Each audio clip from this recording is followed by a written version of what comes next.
যদি নিয়ামতের শুকরিয়া আদায় করেন আল্লাহ বলেন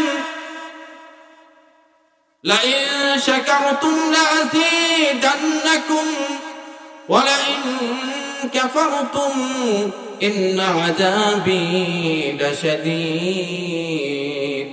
নিয়ামত যা দিয়েছেন ছোট হোক বড় হোক সকল নিয়ামতের শুকরিয়া যদি আদায় করেন আল্লাহ বলেন, আল্লাহ ওয়াদা দিয়া বলেন আমি তোমাদের নিয়ামত গুলোকে আরো বাড়িয়ে দেব।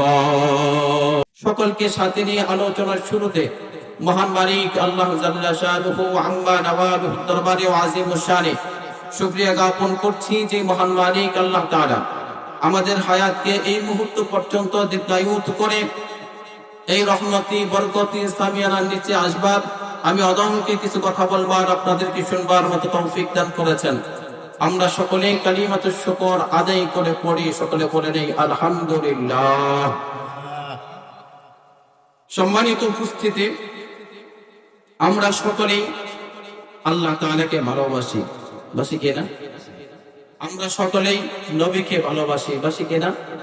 আমরা সকলেই কোরআনকে ভালোবাসি, আছে না? কত সত্য না মিথ্যা? আমরা ইসলামকে ভালোবাসি, কত ঠিক না ঠিক? আমরা আমাদের ধর্মকে সবচেয়ে বেশি ভালোবাসি। আমরা খানায়ে কাবাকেও ভালোবাসি, রওজা মুবারককেও ভালোবাসি। সকলে বাসি দেখি কারা কারা ভালোবাসি, হাত তুলি। খানায়ে কাবাকে ভালোবাসি কারা কারা? খানায়ে কাবা তওয়াফ করার ইচ্ছা আছে কার কার? একবার বলেন তো দেখি, কার কার আছে? একটু লম্বা করে তোলে, আল্লাহ দেখো। এই চাচার মনে হয় নাই, কয়েকটি হাও নাই আমি যাইতে পারবো না। টাকা লাগে না, পয়সা লাগে না, মনের ইচ্ছা লাগে। অনেক মানুষ টাকা ছাড়াও হজ করে, পারে কিনা? করতে পারে, আল্লাহ তাআলা তৌফিক দিলে সব সম্ভব কিনা? মনের আকুতিটাই যদি কোনোদিন না বলি আল্লাহ তাআলা মনের আকুতি পূরণ করবো কেমন? সন্তান যদি পিতা মাতার কাছে কিছু না চায়, দুধের সন্তানও যদি মায়ের কাছে দুধের জন্য কান্না না করে, মায়ের দুধ দেয় না। কথা বলেন ঠিক কিনা? আল্লাহর কাছে কোনোদিন চাইলাম না, বললাম না আল্লাহ তোমার ঘরে নিয়ে যাইও, রাসূলের রওজা জিয়ারত করব, এই মনের আশাটাই কোনোদিন বললাম না, তাহলে আশা পূরণ হবে কেমনে? বান্দা আল্লাহর কাছে এমন কোন আশা করে না যে আশা আল্লাহ তাআলা পূরণ করে না। কথা বলেন ঠিক কিনা?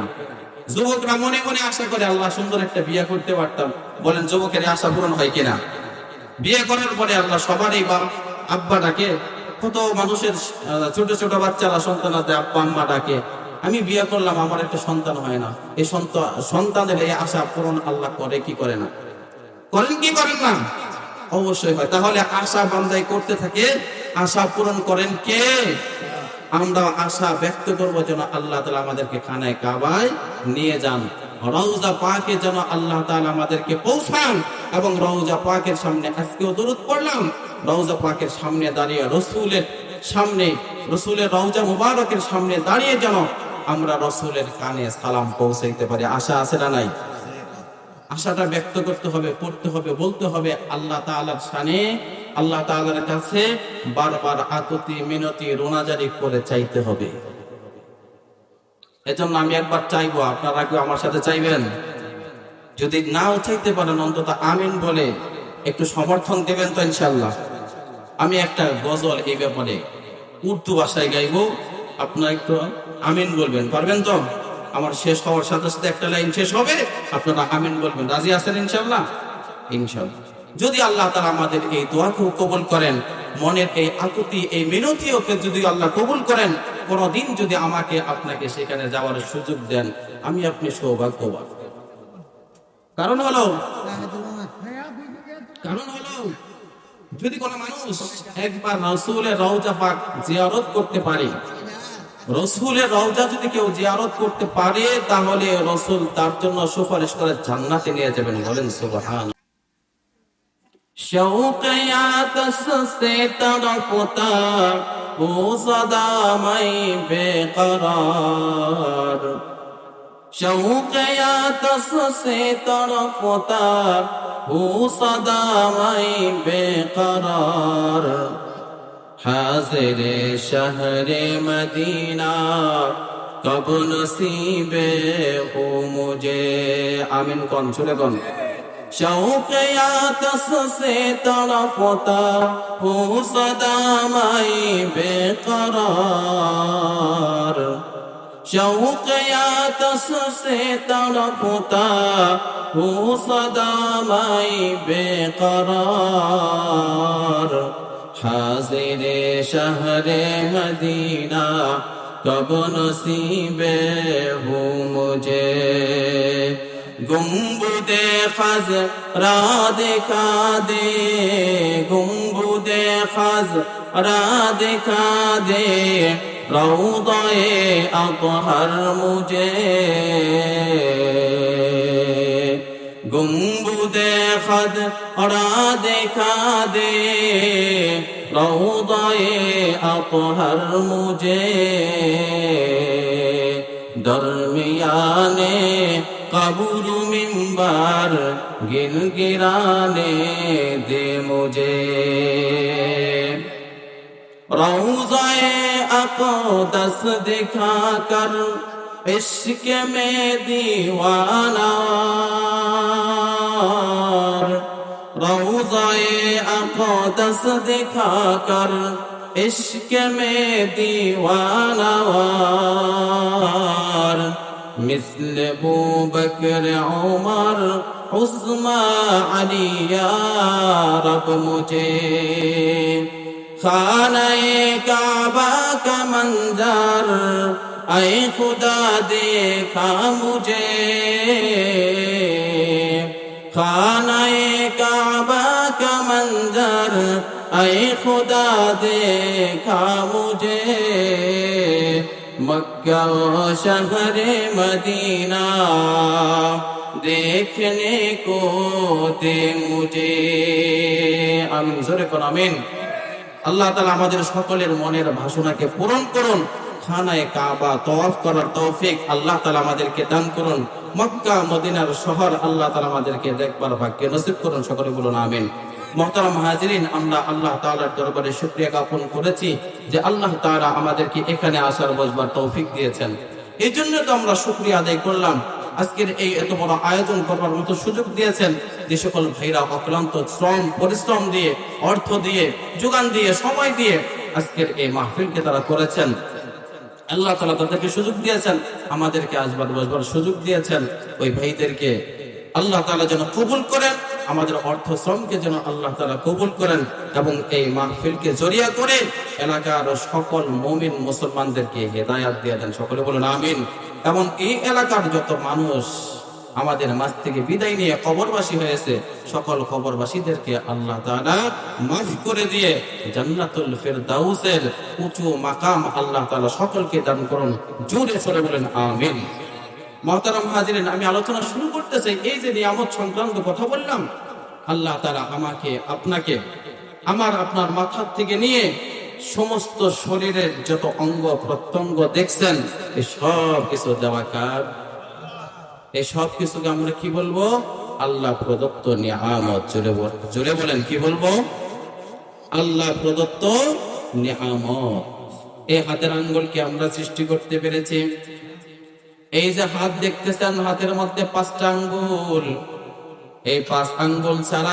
পৃথিবীতে কোনো মানুষ আছে না নাই সব মানুষের হাতে কিন্তু 5টা আঙ্গুল নাই কোন কোন মানুষের হাতে 4 আঙ্গুল আছে না নাই আবার কোন কোন মানুষের হাতে 5 এর বদলে 6টা আঙ্গুল আছে না নাই 5 বলেন 6 বলেন 5টা থাকলে দেখতে সুন্দর দেখা যায় একটা যদি কম হয় সুন্দর দেখা যায় না অসুন্দর দেখা যায় সাথে যদি 6টা হয় তাহলে 5টার বদলে 6টা হলে তো আরো সুন্দর দেখা যাওয়ার কথা ছিল 5 এর বদলে 6 হলে কি সুন্দর দেখা যায় 6 আঙ্গুলটা বলে মানুষ তাকে তিরস্কার করে কিনা আল্লাহ প্রদত্ত নিয়ামত সব নিয়ামত দিয়ে আল্লাহ আপনাকে আমাকে সাজাইছেন এই নিয়ামতের শুকর আদায় কিন্তু আমরা করতে পারি না পারে কি আল্লাহ তাআলা আমাকে আপনাকে কত নিয়ামত দান করেছেন এই গোটা পৃথিবীতে আল্লাহ তাআলা কতগুলো নিয়ামত দান করেছেন এই নিয়ামত সম্পর্কে আমরা কখনো চিন্তাও করি না আল্লাহ তাআলার দরবারে শুকরিয়া ও আদায় করি না কথা বলুন ঠিক কিনা আল্লাহ বলেন যত নিয়ামত আমি দিয়েছি আমার নিয়ামতগুলোকে যদি তোমরা গণতে থাকো তোমাদের জীবন শেষ হয়ে যাবে, দুনিয়ার জীবন শেষ হয়ে যাবে, কিয়ামত হয়ে যাবে, আমি আল্লাহ প্রদত্ত নিয়ামত গুলো শেষ করতে পারবে না। আল্লাহ তাআলা নিজে বলেন, ওয়া ইন তাউদ্দু নি'মাতাল্লাহ ওয়া ইন তাউদ্দু নি'মাতাল্লাহি লা তুহসুহা ইন্নাল ইনসানা লাযালুমুন কাফফার। তো এই যে আল্লাহ তাআলা যে নিয়ামত দিয়েছেন, চুলের গোড়া থেকে নিয়ে পায়ের পাতা পর্যন্ত যদি গুনতে যান নিয়ামত, আপনার শরীরের নিয়ামত গুলো গুনে শেষ করতে পারবেন না। এই নিয়ামত গুনতে গুনতে গুনতে গুনতে আপনি যদি আপনার শরীর থেকে বের হয়ে গোটা পৃথিবীতে ছড়িয়ে পড়েন, জঙ্গলে যাইবেন সেখানেও আল্লাহর নিয়ামত আছে না নাই? চকে যাইবেন, ক্ষেত খামারে যাইবেন, ফসলি জমিতে আল্লাহর নিয়ামত আছে না নাই? পানিতে যাইবেন, সমুদ্রে যাইবেন, সব জায়গায় আল্লাহ তাআলার নিয়ামত আছে না নাই? এগুলোকে আমরা নিয়ামতই মনে করি না। আমি মনে করি এটা আমার শরীর, আমার শরীরে একটা মাথা আছে, মাথায় চুল থাকবে, এটাই স্বাভাবিক। কিন্তু আপনার মাথার ভিতরে চুল কে দিল? আপনার এই বডির ভিতরে এই যে হাত পা, চক্ষু, কর্ণ, নাক, নাসিকা, এই যে অঙ্গ প্রত্যঙ্গ গুলো দেখতেছেন, এই অঙ্গ প্রত্যঙ্গ গুলো কে দিল? আপনি বানাইতে পারছি? আপনি আমি বানাইতে পারছি? পৃথিবীতে এমন কোন মিল, ফ্যাক্টরি, কারখানা আছে যেখানে হাতের অঙ্গ প্রত্যঙ্গ, দেহের অঙ্গ প্রত্যঙ্গ বানানো হয়? এমন কোন মিল কারখানা কি আছে? কথা বলেন, আছে নাকি?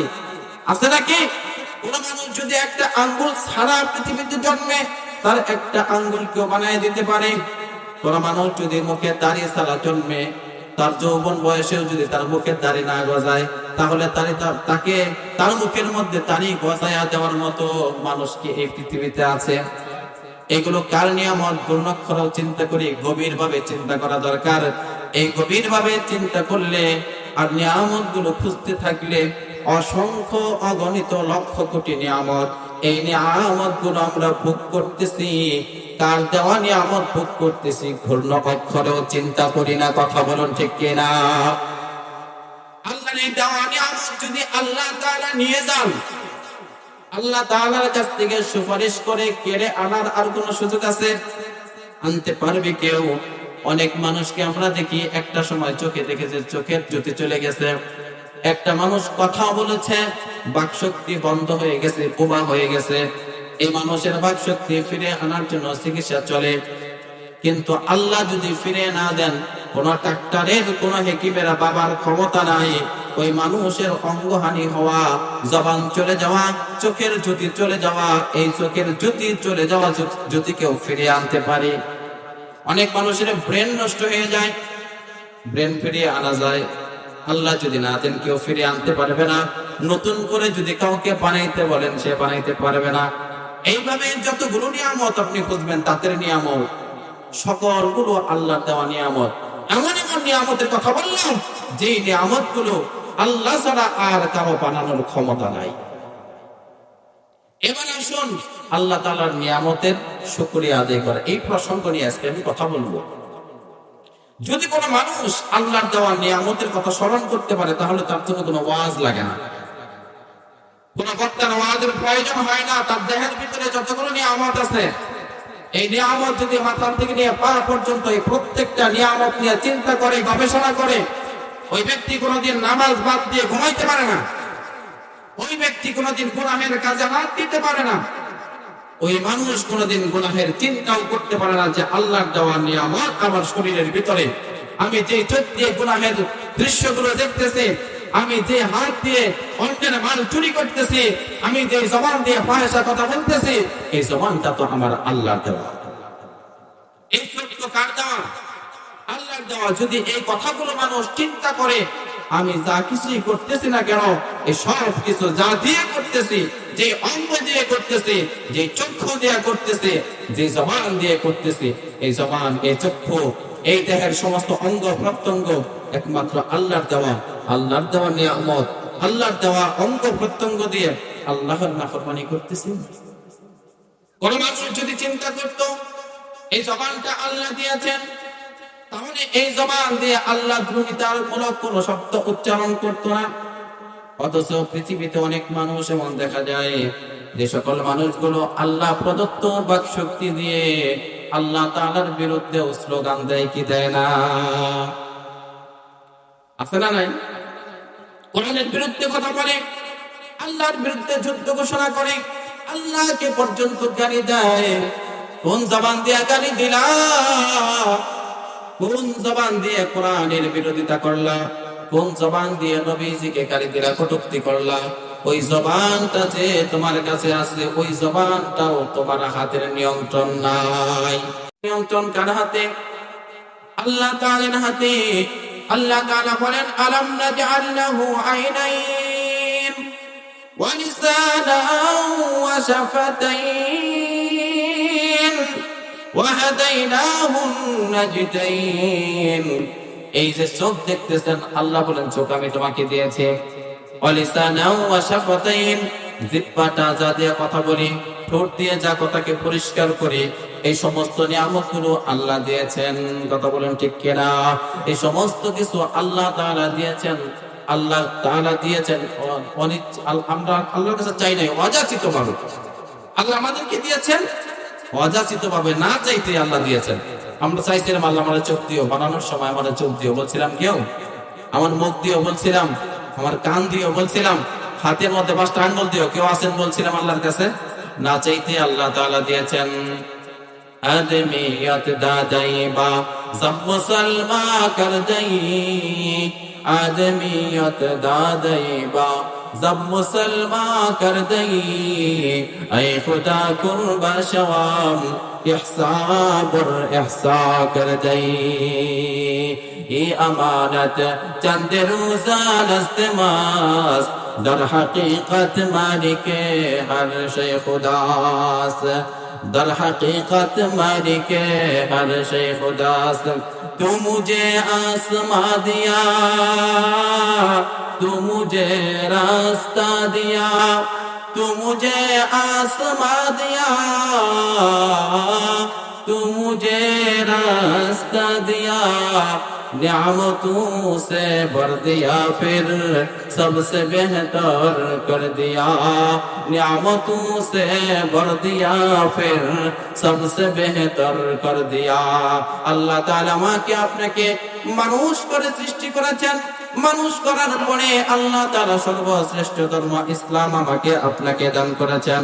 ইসলাম আমাকে দান করার পরে সর্বশ্রেষ্ঠ নিয়ামতগুলো আল্লাহ তাআলা আমাকে আপনাকে দিয়ে গোটা মাখলুকাত, প্রায় লক্ষাধিক মাখলুকাতের ভিতরে আল্লাহ তাআলা সর্বশ্রেষ্ঠ মাখলুকাত বলে ঘোষণা দিয়েছেন। কথা বলুন ঠিক কিনা? এই পৃথিবীর বুকে সবচেয়ে শ্রেষ্ঠ মাখলুক হলো মানুষ, ঠিক কিনা? সবচেয়ে শ্রেষ্ঠ মাখলুক কে? সবচেয়ে শ্রেষ্ঠ মাখলুক হলো মানুষ। আল্লাহ তাআলা শ্রেষ্ঠত্ব দান করেছেন। এই নিয়ামতগুলোর শুকরিয়া আদায় করা দরকার আছে না নাই? যদি নিয়ামতের শুকরিয়া আদায় করেন, আল্লাহ বলেন লা ইন শাকারতুম লাযীদান্নাকুম ওয়া লা ইন কাফারতুম ইন্না আযাবি লাশাদীদ। নিয়ামত যা দিয়েছেন, ছোট হোক বড় হোক, সকল নিয়ামতের শুকরিয়া যদি আদায় করেন, আল্লাহ বলেন, আল্লাহ ওয়াদা দিয়া বলেন, আমি তোমাদের নিয়ামতগুলোকে আরো বাড়িয়ে দেব। জোরে বলেন সুবহানাল্লাহ। আর যদি নিয়ামতগুলো পাওয়ার পরে অস্বীকার করো, নিয়ামতের কৃতজ্ঞতা আদায় না করো, শুধু কি হয়েছে, না দিলেই কি হইতো, দিলেই বা কি দিছেন, তুচ্ছ তাচ্ছিল্য যদি করেন, নিয়ামত নিয়ে যদি ব্যঙ্গ করেন, এগুলোকে নিয়ে যদি কোন রকমের গুরুত্ব না দেন, তাহলে আল্লাহ বলেন আমি নিয়ামতগুলোকে আবার ছিনিয়ে নিয়ে যাব। শুধু নিয়ামতগুলো ছিনিয়ে নিয়েই ক্ষান্ত করব না, আমি তামাশা দেখার জন্য তোমাকে নিয়ামত দিছিলাম না, এই নিয়ামতগুলো কাজে লাগানোর জন্যই দিয়েছিলাম। এই নিয়ামত যেহেতু কাজে লাগাও নাই, মনে রাখিও ইন্না আযাবি লাশাদীদ, আমার আযাব বড় কঠিন। আল্লাহর আযাব বড় কঠিন। কঠিন আযাবের সতর্কবাণী আল্লাহ শুনিয়ে দিয়েছেন। এবার আসুন, নিয়ামতগুলো আল্লাহ দিয়েছেন নিয়ামত কেন দিয়েছেন, নিয়ামতের শুকরিয়া আদায় আমরা কেমনে করব, আগে বুঝি। নিয়ামতের শুকরিয়া আদায় কেমনে করব? হুজুর নিয়ামত তো দিয়েছেন আল্লাহ তাআলা, নিয়ামতের শুকরিয়া আদায় কেমনে করব? ওই যে বললাম আল্লাহ তাআলা আমাদেরকে আসার তৌফিক দিয়েছেন, এটা একটা নিয়ামত। খাওয়ার তৌফিক দিয়েছেন, এটা একটা নিয়ামত। যাওয়ার তৌফিক দিয়েছেন, এটা একটা নিয়ামত, ঠিক না? সব কিছু নিয়ামত পাইলাম আর বললাম আলহামদুলিল্লাহ, হইবে? শুকরিয়া আদায় হয়ে যাবে? শুকরিয়া আদায় হবে? আলহামদুলিল্লাহ বলার দ্বারাই কি শুকরিয়া আদায় হবে? আমরা তো মনে করি যদি জুমার বয়ানে বলা হয় যে নিয়ামত পাওয়ার পরে বয়ান শুরু করার আগে সকলেই পড়ুন আলহামদুলিল্লাহ। আমরা বয়ান শুরু করি মাহফিলে, তখনও বলি আলহামদুলিল্লাহ, ঠিক না? এটা নিয়ামতের শুকরিয়া আদায় করলাম। এই পর্যন্তই কি আমার নিয়ামতের শুকরিয়া আদায় শেষ? ছোট্ট একটা দৃষ্টান্ত দিয়ে মূল আলোচনায় যাব। একজন মানুষ, এখন সিজন চলতেছে ধান লাগানি, তাই না?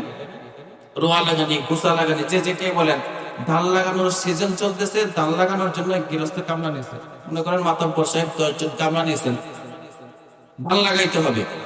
যথারীতি খেতে পাঠিয়ে দিয়েছেন, ক্ষেত দেখাই দিয়েছেন, এটা আমার ক্ষেত, এই ক্ষেতের ভিতরে তোমরা ধান লাগাও। ওনারা প্রস্তুতি নিয়ে যায় ক্ষেতের আইলের মধ্যে সুন্দর করে গোল করে বসছেন। বৈশে শুকরিয়া আদায় করতেছে, ওনার কৃতজ্ঞতা আদায় করতেছে, প্রশংসা করতেছে। মাতব্বর সাহেব খুব ভালো মানুষ, আব্দুল হাকিম মাতব্বরের মতো মানুষ পুরা বাড়িতে হয় না, পুরা গোপালপুরে হয় না। এত সুন্দর অমায়িক আচরণ, নানান গুণগান গাইয়া তার প্রশংসা করলো সারাদিন বইরা। সন্ধ্যা পর্যন্ত একটা রোয়াও লাগায় নাই, একটা দানের গুছাও লাগায় নাই, সারাক্ষণ খালি প্রশংসা করলো না। খুব ভালো মানুষ, দোকানে গেলে চা খাওয়ায়, পান খাওয়ায়, বাড়িতে গেলে খুব ভালো ভালো খাবার খাওয়ায়।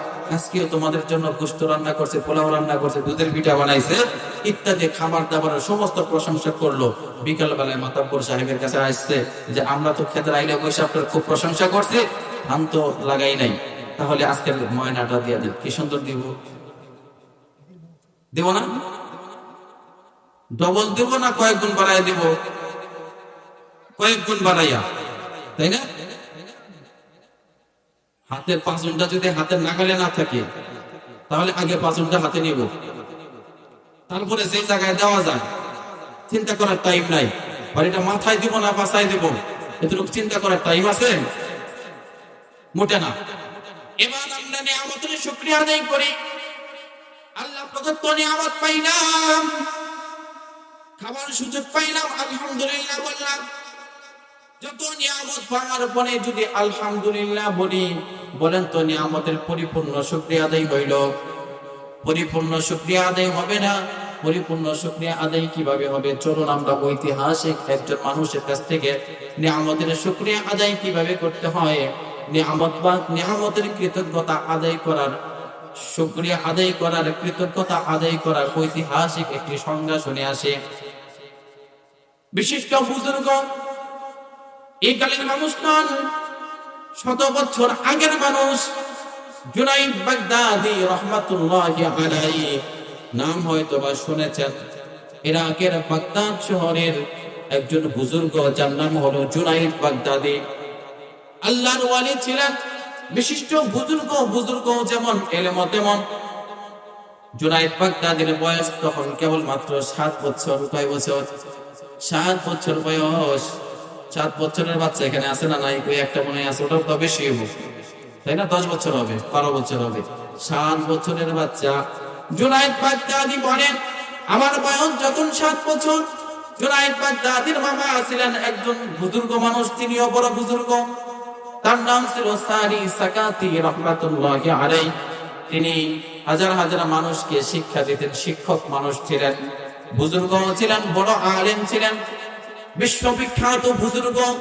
আল্লামা সারি সাকাতি রহমাতুল্লাহি আলাইহির কাছে কিছু ছাত্র বসে আছে, তিনি পড়াইতেছেন। বিষয়টা ওই দিন ছিল তার পাঠদানের, তার পাঠ্যসূচির মধ্যে প্রসঙ্গটা ছিল শুকরিয়া আদায় কাকে বলে, কৃতজ্ঞতা কাকে বলে, ইত্যাদি বিষয় নিয়ে যখন আলোচনা করতেছিলেন, পাশে 7 বছরের শিশু জুনাইদ বাগদাদি খেলাধুলা করতেছিলেন। যখন খেলাধুলা করতেছিলেন, এদিকে আলোচনা চলতেছে শুকরিয়া আদায় কিভাবে হবে। সারি সাকাতি তার ছাত্রদেরকে বুঝাইতেছেন, আর এইদিকে জুনাইদ বাগদাদি তার সমসাময়িক ছোট ছোট বাচ্চাদের সাথে খেলাধুলা করতেছেন। সারি সাকাতি চিন্তা করলেন, জুনাইদকে জিজ্ঞেস করে তিনি কৃতজ্ঞতার সংজ্ঞা জানে কিনা, কৃতজ্ঞতা কিভাবে আদায় করা হয় এটা তিনি বুঝাইতে পারেন কিনা। তাকে জিজ্ঞেস করি। সারি সাকাতি জুনাইদকে কাছে ডাকছেন।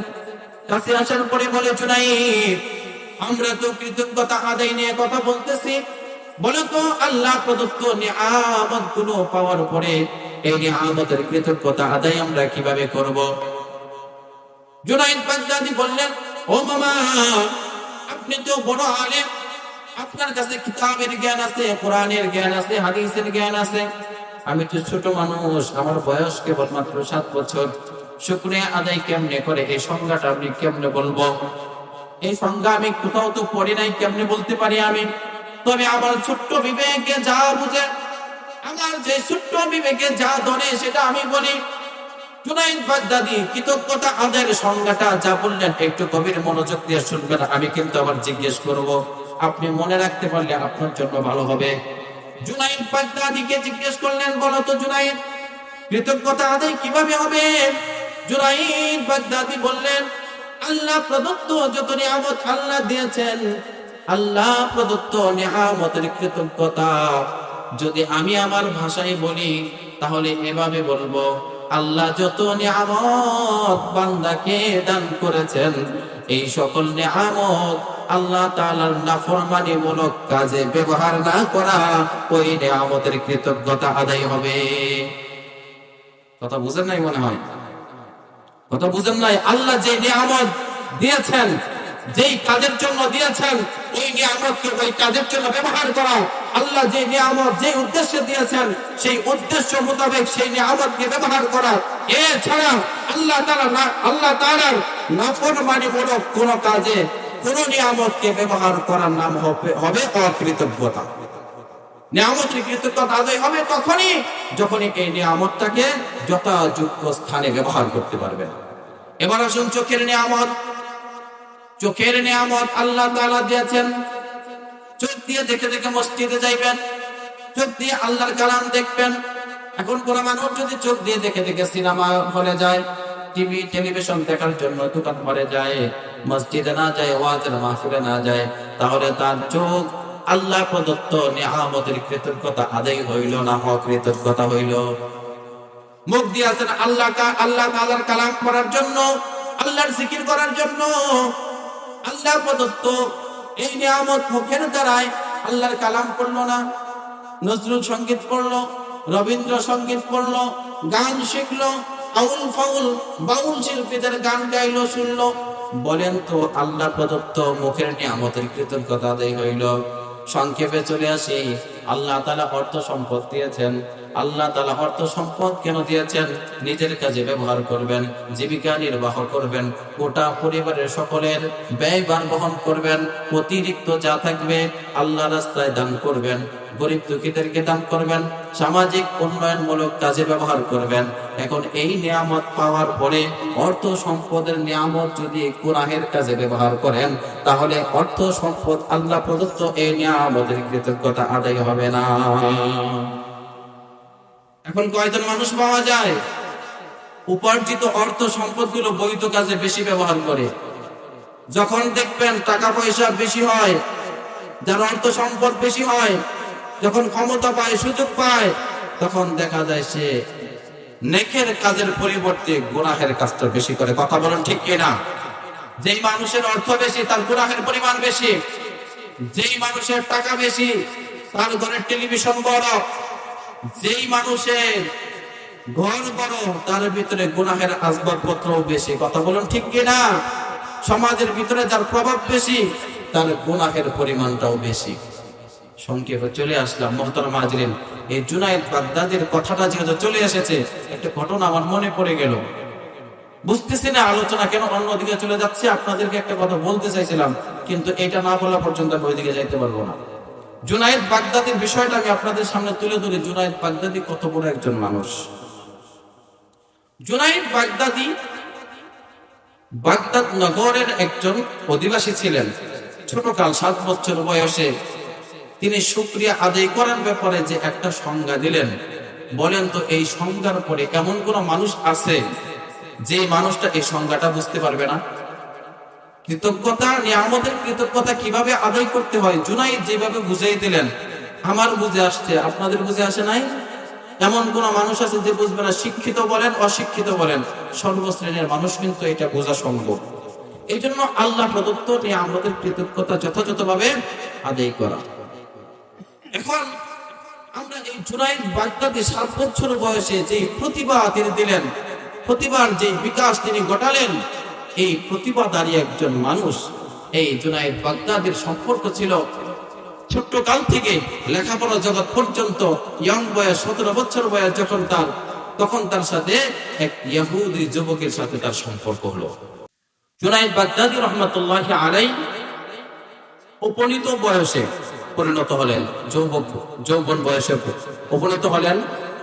বয়স এখন 17 থেকে 18 বছর। বাল্য বয়সে মানুষের সাথে, কোনো না কোনো মানুষের সাথে বন্ধুত্ব তৈরি হয়। স্কুলের ছাত্রদের সাথে, মাদ্রাসা ছাত্রদের সাথে বন্ধুত্ব হয়।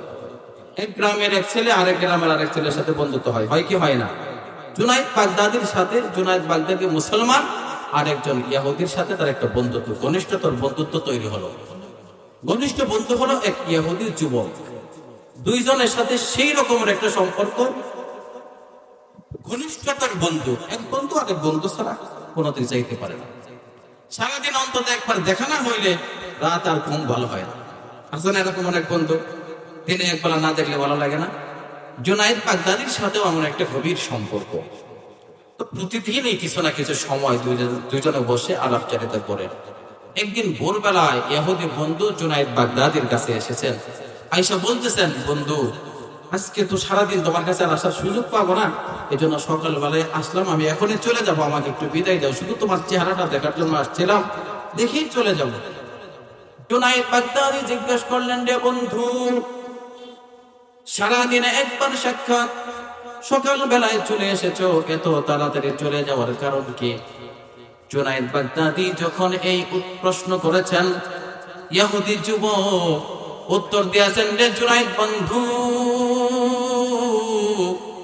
প্রতিদিন তোমার সাথে কিছু না কিছু সময় ব্যয় করি, অনেক বিষয়ের আলাপ আলোচনা করি, কিন্তু আজকে তোমার সাথে বেশি সময় না দেওয়ার কারণ হলো আজকে আমাদের একটি ধর্মীয় উৎসব আছে। সারা বছরে একটাই মাত্র উৎসব, যেমন হিন্দুদের হয় স্বর্গীয় দুর্গা উৎসব বছরে একবার, ইহুদিদের একটা উৎসব হয় বছরে একবার। সারা পৃথিবী জুড়ে যত বড় পাদ্রী আছে, সবচেয়ে বড় পাদ্রী সেই সমাবেশে উপস্থিত হয়, তাদেরকে সারা বছরের জন্য কিছু নসিহত করে যায়। সারা বছর একটা নসিহতের উপরে, একটা উপদেশের উপরে চলতে হয়। যুবক বলল, বন্ধু জুনাইদ রে, আমাদের আজকে সেই ধর্মীয় উৎসবে সবচেয়ে বড় পাদ্রী আমাদের এখানে আসবে, খুব দ্রুত আমাকে যেতে হবে, তিনি উপদেশ দিবেন, গুরুত্বপূর্ণ কথা বলবেন, সেই কথাটা শুনতে হবে, সারা বছর সেই উপদেশ মোতাবেক চলতে হবে, না হয়তো বিপদ আছে, আমাকে ছেড়ে দাও, চলে যাই। জুনাইদ বাগদাদি বললেন, বন্ধু তুমি তোমার ধর্মীয় উৎসবে যাবে, কোনো অসুবিধা নাই, তবে যদি আমাকে নিয়ে যেতে পারো আমিও তোমার সাথে যেতে চাই। হয় না, আমার সাথে যাওয়া যাবে না, আমাদের ধর্মীয় উৎসবে কোনো মুসলমান যাওয়া নিষিদ্ধ, যাওয়া যাবে না, অনুমতি নাই, যে কোনো উপায় আমাকে নিতে হবে, কৌশল বের করো। ইহুদি বন্ধু বলল, যাওয়ার একমাত্র সুযোগ তোমার পাঞ্জাবি টুপি পাগড়ি সেখানে চলবে না, এগুলো পরিবর্তন করতে হবে, আমাদের পোশাক পরে যেতে হবে। জুনাইদ বাগদাদি বলল, তবুও যাব, তোমাদের ধর্মীয় উৎসবে তোমাদের ধর্মীয় নেতা কি বলে সেটা আমি শুনবো, দেখবো তোমাদের ধর্ম সত্য না আমাদের ধর্ম সত্য। বলেন তো কোন ধর্ম সত্য? ইসলাম ধর্ম সত্য। একমাত্র আল্লাহ তাআলার কাছে মনোনীত ধর্মের নাম হলো ইসলাম। আল্লাহ বলেন, ইন্নাদ-দীনা ইনদাল্লাহিল ইসলাম, একমাত্র পছন্দসই ধর্ম আল্লাহ তাআলার নিকটে কোনটা? ইসলাম। ইসলাম ইসলাম ইসলাম সর্বশ্রেষ্ঠ ধর্ম, সবচেয়ে পছন্দনীয় ধর্ম, একমাত্র ধর্ম হলো ইসলাম। ইসলাম ছাড়া আর কোন ধর্ম সেগুলো কোন ধর্ম না। জুনাইদ বাগদাদি বললেন, ঠিক আছে চলো। দুই বন্ধু গেলেন, জুনায়েদ বাগদাদী মঞ্চের মাঝখানে বসলেন, মাথা নিচু করে বসে আছেন। যথা সময় তাদের পা বসলো, এরকম বিশাল একটা মঞ্চ তৈরি করা আছে, মঞ্চের মধ্যে বড় একটা চেয়ার দেওয়া আছে। ওই চেয়ারে এসে পর সবচেয়ে বড় পাদ্রী ইহুদি আলেম এসে বসবেন, তার জন্য চেয়ার রাখা হলো। চেয়ারে বসলো। এক পর্যায়ে যখন বসলো, বসার পরে তো উপদেশ দিবে, বক্তব্য দেবে। এখানে আমি বসেছি আপনাদেরকে বক্তব্য দেওয়ার জন্য, মাইক বন্ধ করে যদি চুপচাপ বসে থাকি, বলেন আপনারা থাকবেন না চলে যাবেন? শুধু চলে যাবেন তাই নয়, মাহফিলটা নষ্ট করেছে সেই নানান কথা বলবেন, আমাকে এখানে বসতে দিবেন না, নানান কথা এখান থেকে উঠে আসবে। ভক্তগণ, শ্রোতা মণ্ডলী, পাদ্রী সাহেবকে ডেকে বলেন, ও পাদ্রী সাহেব, ও আলেম সাহেব, পপ সাহেব, আপনি বসেছেন আমাদেরকে নসিহত করার জন্য, উপদেশ দেওয়ার জন্য, কিন্তু চুপ করে বসে আছেন, আমাদেরকে কিছুই বলছেন না, ঘটনা কি? পপ বলে, আমি তো বলতে চাই, যা কিছু বলতে চাই তা যেন আমার মুখ থেকে বের হয় না, গলা পর্যন্ত আসে, পেটে চলে যায়। কেন? ওই যে আমার ভয় হয় এখানে কোন মুসলমান আছে। আপনাদেরকে জিজ্ঞাসা করে বলেন তো দেখি, আকাশে যখন সূর্য উদয় হয়, রাতে উদয় হওয়া চাঁদটা কি আকাশে দেখা যায়? কথা বলে না, দেখা যায়? রাতে যে চাঁদ উদয় হয় আকাশে, দিনের বেলায় সূর্য উদয় হওয়ার পরে কি সে আকাশে চাঁদটা দেখা যায়? দিনের বেলায় জ্যোৎস্না খ খ খ খ করে পরিষ্কার, স্বচ্ছ আকাশে পূর্ণিমা রাতের চাঁদ দেখা যায় পরিষ্কার, রাস্তাঘাট খুব ক্লিয়ার দেখা যায়। কিন্তু ওই পূর্ণিমা রাতের চাঁদটা, পূর্ণ চাঁদটা আকাশে আছে, কিন্তু সূর্য উদয় হয়েছে এমন সময় কিন্তু আকাশে চাঁদ থাকলেও আকাশের চাঁদ আর দেখা যায় না, কারণ সূর্যের আলোর সামনে চাঁদের আলো অম্লান। ঠিক না? জুনায়েদ বাগদাদী মুসলমান, ইসলাম ধর্মতে সত্যতার একমাত্র প্রমাণ কোরআন।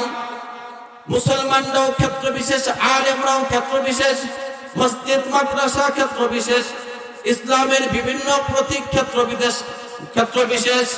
ইসলাম যে সত্য ধর্ম তার প্রমাণ বহন করে, কথা বলুন ঠিক কিনা? জুনায়েদ বাগদাদীও ইসলাম যে সত্য ধর্ম তার একটা প্রমাণ হয়ে দাঁড়ালেন। জুনায়েদ বাগদাদীর উপস্থিতিতে ইহুদি আলেম কথা বলার সুযোগ পাইলেন না। বললেন, আমার মনে হয় দৃঢ় বিশ্বাস এখানে কোন মুসলমান আছে, মুসলমানের কারণে আমি আমার কথা বলতে পারতেছি না। বলেন তো কি অবস্থা? যেখানে মুসলমান যাওয়া নিষেধ, সেখানে মুসলমান আসতে ইহুদি পণ্ডিত কথা বলতে পারতেছে না। ওর উপায় আছে, সবাই করবে না? বলতেছে, দেখায় দেন মুসলমানটা কে, এই মুহূর্তে তাকে আমরা সবাই করে দেব, মাটির মধ্যে পুঁতে ফেলবো, মাটির সাথে মিশিয়ে দিব। পাদ্রী বললেন, না না না, মুসলমান এসেছে, অপরাধ করেছে বিদায় তাকে বিনা বিচারে হত্যা করা যায় না, বিনা বিচারে হত্যা করা যায় না। এই জন্য তাকে আমার কাছে নিয়ে আসো, আমি তাকে 3টা প্রশ্ন করব, আমার 3 প্রশ্নের উত্তর যদি দিতে পারে তাহলে মুসলমান, তাকে আমি ছেড়ে দিব। জুনায়েদ বাগদাদী উঠে আসলেন, দাঁড়াইলেন, জিজ্ঞেস করলেন, তোমার নাম কি? আমার নাম জুনায়েদ। তোমার পরিচয়? সারি সাকাতিকে চিনেন? আগে বলছিলাম না ওনার মামা সারি সাকাতি বিশ্ববিখ্যাত ওলি, তাকে চিনেন? নাম শুনছি। আমার মামা, আমি তার বাগনা। বললাম যে এমপি সাহেবের বাগনা যদি বলেন থরথরি কা উঠবে না? আমি এমপি সাহেবের বাগনা। উপায় আছে? আসতো, বসো, তোমার সাথে কথা আছে। কি কথা বলেন? দাঁড়িয়ে শুনবো, আপনি বলেন কি বলতে চান।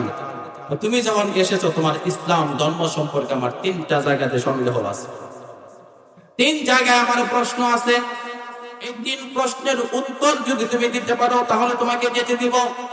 3 প্রশ্নের উত্তর যদি দিতে না পারো, তুমি সারি সাকাতের পাগনা হও আর বাবা হও, তোমাকে এখান থেকে যেতে দেব না।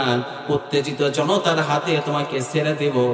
জনতার কিল তো বুঝেনি, জনতার কিল ঘুষিয়ে তুমি আর এখান থেকে সুস্থ শরীরে যাইতে পারবে না।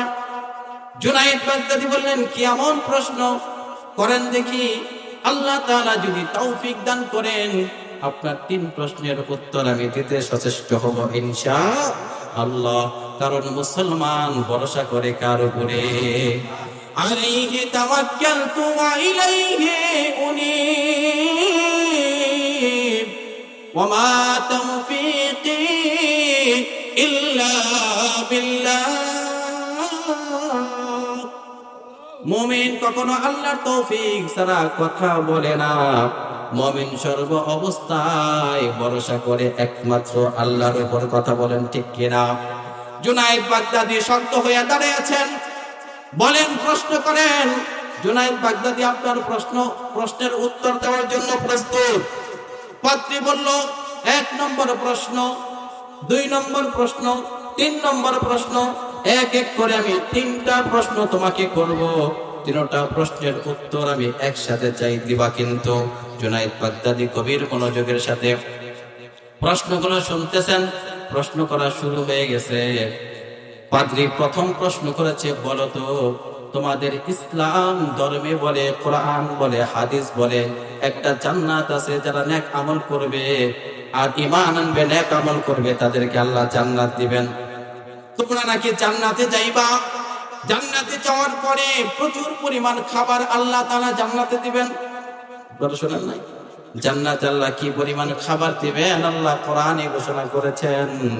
ওয়া ফাকিহাতিন কাসীরা লা মাকতুআতিন ওয়া লা মামনুআ ওয়া ফুরুশিন মারফুআ ইন্না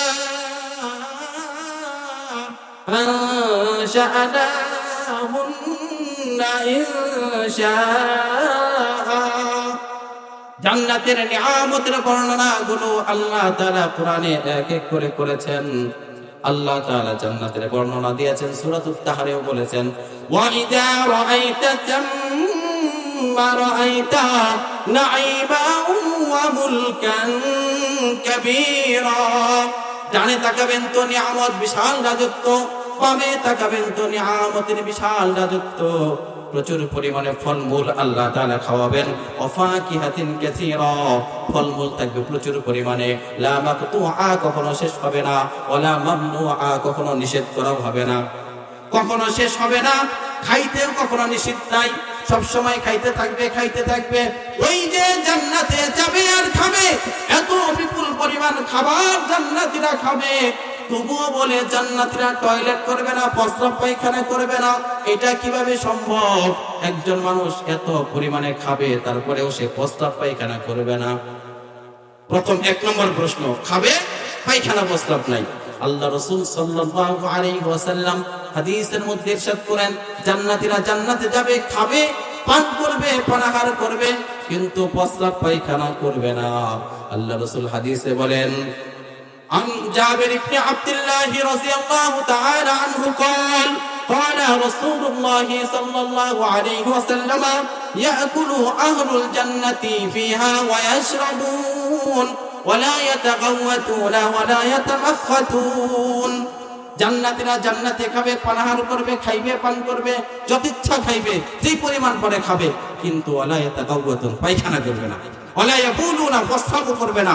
ওয়ালা ইয়াতামাখাতুনা, থুথুও ফেলবে না। জান্নাতীদের থুথু থাকবে না, প্রস্রাব পায়খানা থাকবে না। আচ্ছা জুনায়েদ বলে, জান্নাতীরা এত পরিমাণ খাবে, তারপরেও টয়লেট করবে না, প্রস্রাব পায়খানা করবে না। একজন মানুষ প্রস্রাব পায়খানা না করে শুধু খাইয়া থাকে কেমনি? এটা থাকা সম্ভব? পাদ্রী বলে জুনায়েদকে, জুনায়েদ রে বলো, এত বিপুল পরিমাণে খাবার জান্নাতীরা খাবে, তারপরেও একজন মানুষ প্রস্রাব পায়খানা না করে জান্নাতে থাকে কেমনি? জান্নাতে আল্লাহ খাবার দিবেন, বিবরণ যদি করতে চাই সময়ের প্রয়োজন। জান্নাতে বিপুল পরিমাণ খাবার দিবে। সর্বপ্রথম জান্নাতীদেরকে খাবার দিবে কি জানেন? আরেকজন ইহুদি নবীজির কাছে গেছেন, নবী গো, আপনি যে সত্য নবী, তার প্রমাণ কি? তুমি কি প্রমাণ চাও? আমি আপনাকে একটা প্রশ্ন করব, 3টা প্রশ্ন করব, একটা প্রশ্নের উত্তর আজকে নেই।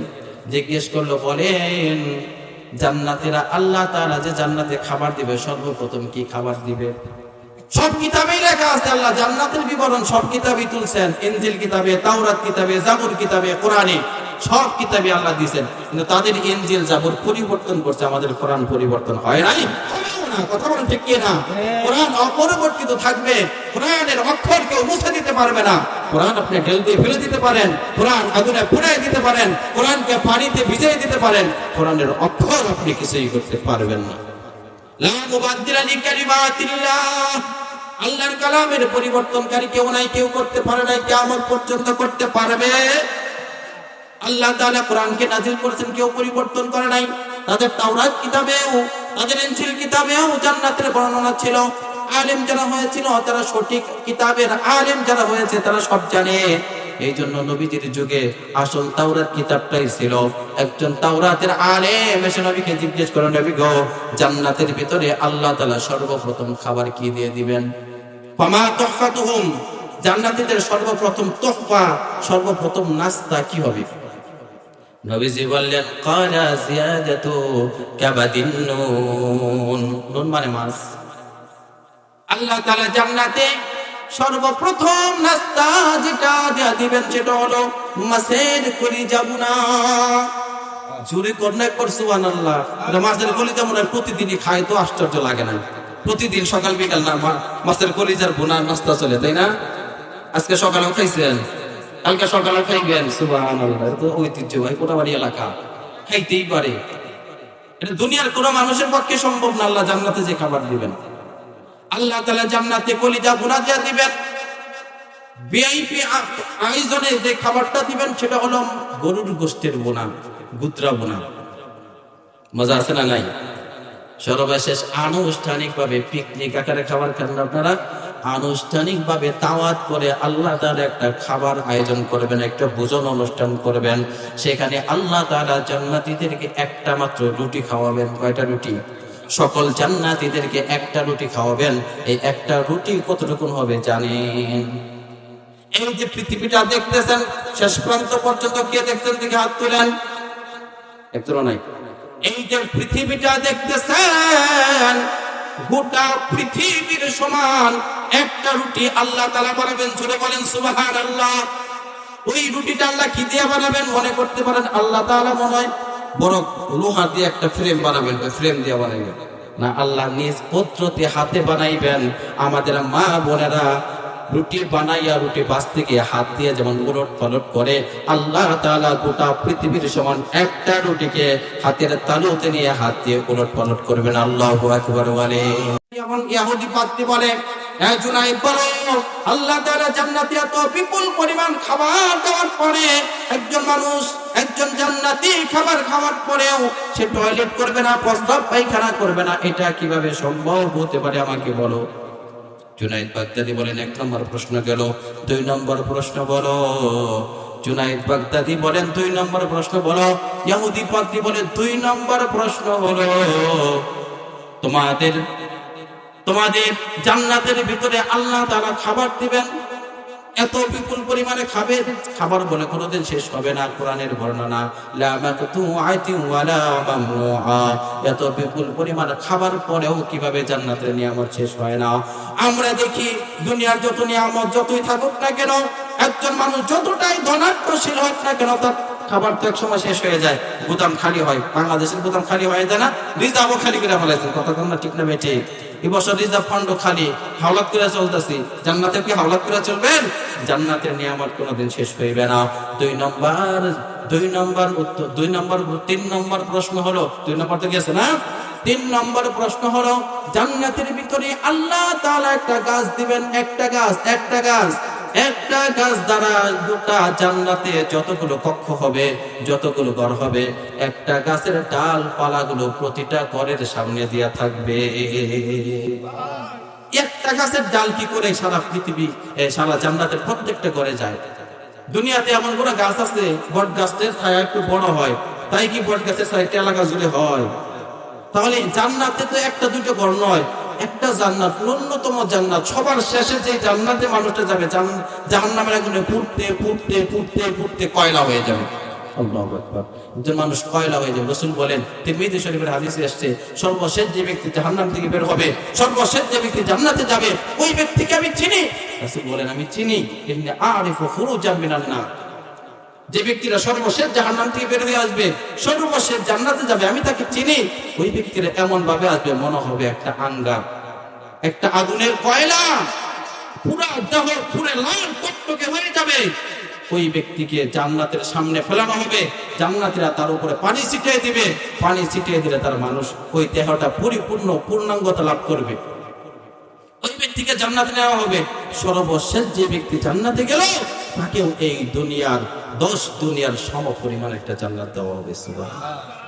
এত বড় জান্নাতের ভিতরে এটা তো ন্যূনতম জান্নাত সবার শেষে দেওয়া হলো, আগে যারা গেছে এদের জান্নাতটা কত বড় হবে?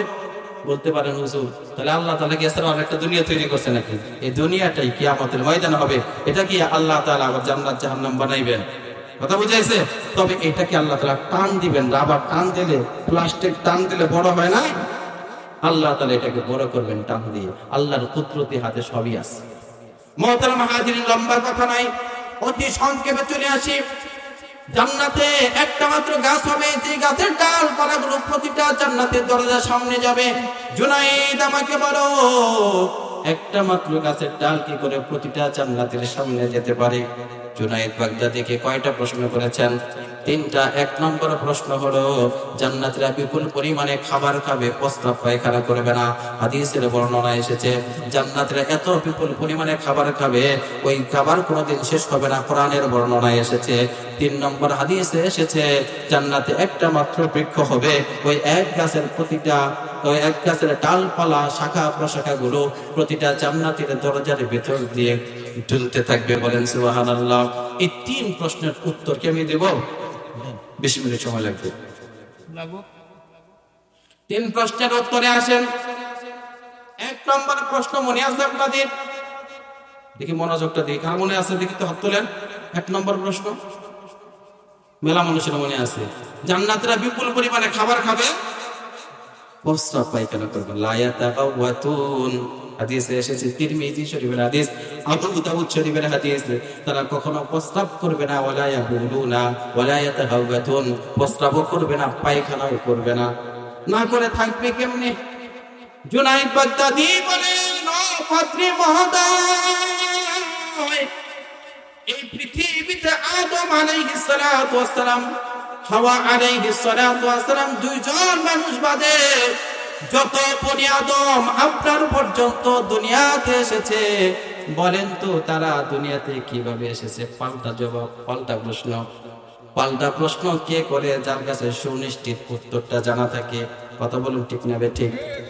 জুনাইদ বাগদাদী বলেন, উত্তরটা আমি আপনার থেকে বের করব, এই জন্য বলছি, বলেন তো দেখি এই পৃথিবীতে মানুষের আগমন কিভাবে ঘটে?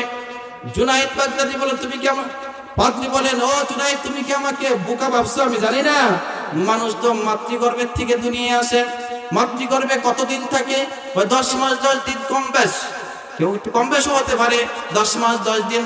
আচ্ছা পাদ্রী মহোদয়, সর্বশেষ প্রশ্ন আমার, মাতৃগর্ভে যে সন্তান থাকে, বলেন তো দেখি ওই সন্তানের দেহ বাড়ে নাকি কি বলে বর্ধিত হয় না? বর্ধিত হয় না? বাড়ে না কমে? বাড়ে কিনা? বৃদ্ধি পায় কিনা? ছোট থেকে বড় হয় কিনা? পাত্রী বলেন, তা তো হয়, কারণ কোরআনের বর্ণনা আল্লাহ বলেন, ওয়ালাকাদ খালাকনাল ইনসানা মিন নুতফাতিন আমশাজ ওয়ালাকাদ খালাকনাল ইনসানা মিন সুলালাতিন মিন তিন।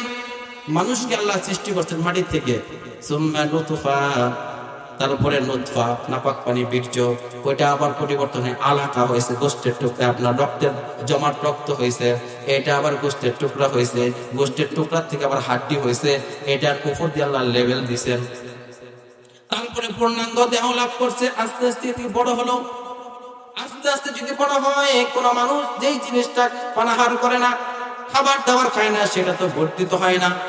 যার ভিতরে খাবার দাবার খায়, এটা বর্ধিত হয়। গাছ খায়, এই জন্য বাড়ে।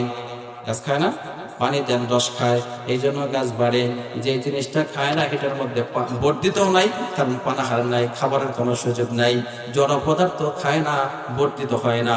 যে জিনিস খাবার গ্রহণ করে, সেই জিনিস বর্ধিত হয়, বাড়ে। তাহলে যেহেতু মাতৃগর্ভে আপনার দেহ বৃদ্ধি পেয়েছে, তাহলে আপনিও খানা খেয়েছেন, খাবার খেয়েছেন। আর আপনি একথা স্বীকার করুন আর না করুন, আমি আপনাকে দেখাই দিচ্ছি।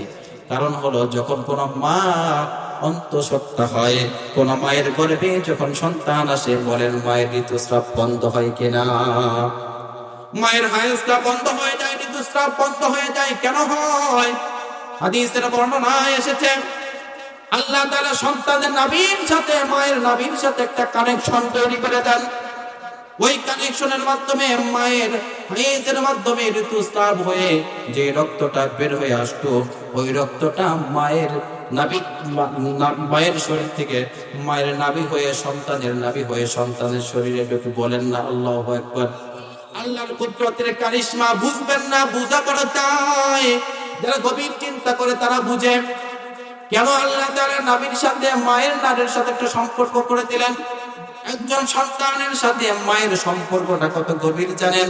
সারা পৃথিবীকে ছেড়ে দেওয়া যায়, মা সন্তানের সম্পর্ক কখনো আলাদা হয় না। তার একমাত্র কারণ হলো মায়ের শরীরের রক্তগুলো সন্তানের শরীরের ভিতরে অনুপ্রবেশ করে।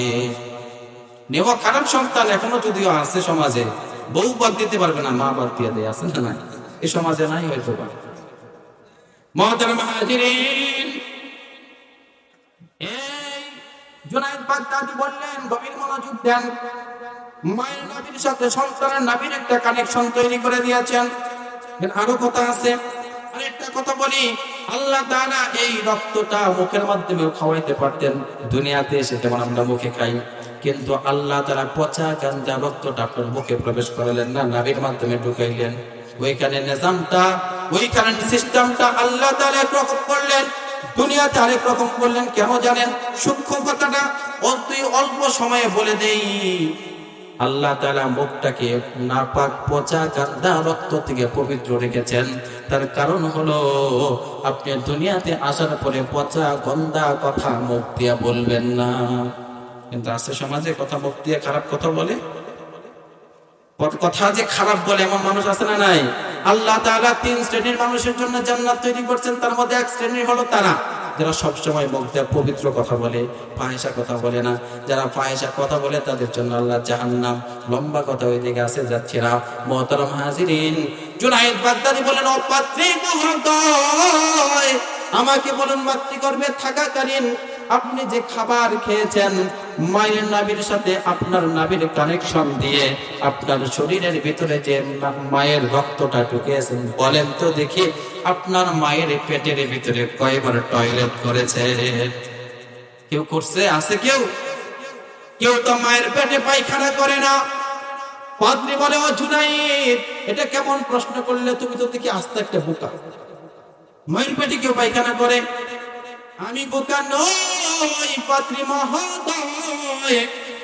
মায়ের পেটে যদি পায়খানা না করে একটা সন্তান 10 মাস 10 দিন থাকতে পারে, আল্লাহর তৈরি জান্নাতে চিরকাল কেন থাকতে পারবে না? যে আল্লাহ তাআলা মায়ের পেটে প্রস্রাব পায়খানা ছাড়া রাখতে পেরেছেন, ওই আল্লাহ তাআলা জান্নাতেও রাখতে পারবেন। 2 নম্বর প্রশ্ন, একটা গাছ আপনার জান্নাতের নিয়ামত শেষ হবে না। এই প্রশ্নের উত্তর হলো, আমরা একটা কোরআন পড়ি কি পড়ি না? আজকেও ইসরার নামাজে সূরা ফাতিহা পড়ছেন না? সূরা ফাতিহা কিয়ামত আপনার কোরআন নাযিল হওয়ার থেকে শুরু করে আজও পর্যন্ত পড়তেছেন, কিন্তু কোরআন তেলাওয়াত করতেছেন, কোরআনের তেলাওয়াতের মজা শেষ হইছে? সূরা ফাতিহা ভালো লাগে না আপনাদের কাছে? ভালো লাগে কি লাগে না? কিয়ামত পর্যন্ত কোরআন পড়বেন, কোরআনের মজা কোনোদিন শেষ হবে না। জান্নাতের খানা খাইতে থাকবেন, কোনোদিন জান্নাতের খাবার শেষ হবে না। 3 নম্বর প্রশ্নের উত্তর হলো, 3 নম্বর প্রশ্ন ছিল, একটা মাত্র গাছ গোটা জান্নাতের প্রতিটা ঘরের সামনে যাবে, শাখা প্রশাখা গুলো কেমনে যাবে? ওই আকাশের সূর্য কয়টা? একটা সূর্য। আকাশের এক সূর্যের আলোর গোটা পৃথিবীর প্রত্যেকটা দেশের প্রতিটা ঘরের সামনে যায় কি যায় না? যায় কি যায় না? মুহতারাম হাজিরিন, জুনায়েদ বাগদাদী এইভাবে 3টা প্রশ্নের উত্তর দেন। সর্বশেষ একটা কথা রয়ে গেছে। জুনায়েদ বাগদাদী জিজ্ঞেস করলেন, পাদ্রী মহোদয়, আমাকে 3টা প্রশ্ন করেছেন, যেটা নিয়ে আলোচনা শুরু করেছিলেন এটা শেষ করে দিই, 1 মিনিট থেকে 1.5 মিনিট লাগবে। আমাকে 3টা প্রশ্ন করেছেন, যদি অনুমতি দেন আমি আপনাকে একটা প্রশ্ন করব। কয়টা? একটা প্রশ্ন করব। যদি আপনি বলেন আপনার কিতাবের বর্ণনা অনুযায়ী, আপনি তো তাওরাত কিতাব পড়েছেন, আপনার তাওরাত কিতাবে কি লেখা আছে, আপনার তাওরাতের কিতাবের বর্ণনাটা আমাকে শোনাবেন। একটা প্রশ্ন আমি আপনাকে করি, আপনি বলেন তো, জান্নাত নামক যে কথাটা আপনি আগে বললেন, জান্নাতের বর্ণনা আপনার কিতাবে আছে না নাই? আছে তো। জান্নাতের বর্ণনা যদি আপনার কিতাবে থাকে তাহলে বলেন, জান্নাতের দরজার সামনে, শাহী গেটের সামনে একটা বাক্য লেখা আছে, একটা কালিমা লেখা আছে, বলেন তো সেই কালিমার নাম কি? পাদ্রী বলে, এই প্রশ্নের উত্তর তো দিলে আমার পাদ্রীগিরি আর থাকে না, আমার ইহুদি ধর্মাবলম্বী কেউ আমার পিছনে থাকবে না। কখন মাথা হেড করে মাথা নিচের দিকে দিয়ে বসে আছে। উত্তেজিত জনতা জিজ্ঞেস করলো, ছোট্ট একটা বাচ্চা আপনার তিনটা প্রশ্নের উত্তর